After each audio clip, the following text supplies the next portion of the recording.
right. Headline number 2, SHEIN and Forever 21 have signed a mutual distribution deal. According to Retail Dive, SHEIN has inked a deal with Forever 21's operator that would allow the fast fashion rivals to distribute each other's products through both companies' digital and retail channels. Under the deal, SHEIN will hold a 1/3 interest in Spark Group, the operator, a joint venture, or what is also the operator of Forever 21, which is a joint venture between Forever 21's parent companies, Authentic Brands Group, and the Simon Property Group. And Spark will also, interestingly enough, become a minority shareholder in SHEIN.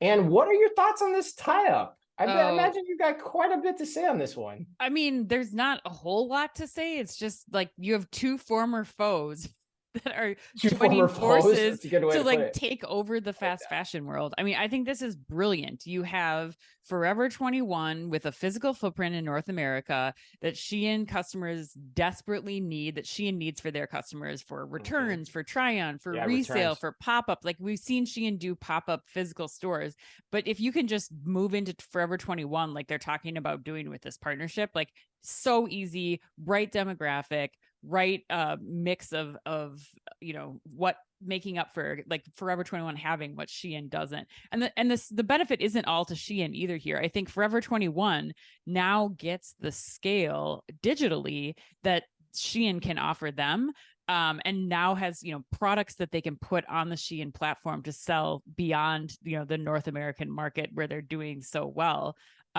And I'm curious to see, Chris, do you think that eventually, do you think there's any interest in the other like Authentic Brands Group brands going on the SHEIN platform eventually? Like SHEIN's talking about marketplacing and stuff. Like we talked about that a couple of weeks ago. Like I'm curious to see, like this seems like the logical approach where, they're supplementing for what each other doesn't have, Forever 21 and SHEIN, but will they start to bring other brands on the SHEIN, marketplace or platform after Forever 21 pilots this?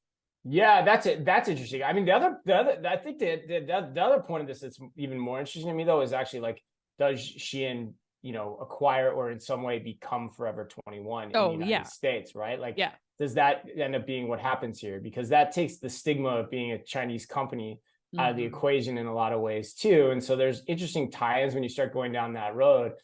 But that's why I love it too. It's a great move on both sides because, like you said, the points I would add, like Forever 21's been in a tough spot. Like they've been in a tough spot of late, and they've been getting pushed very hard by everyone in this space, all of the digitally native brands, but particularly SHEIN too. Like that's going right into their territory. So the cool thing about this deal is they're now equally yoked to try to figure this out together. Right. And so that's why the long-term significance of maybe there's a play here where one becomes the other is really interesting to me. And we had Winnie Park, the CEO of Forever 21, on our show when we were at Commerce Next.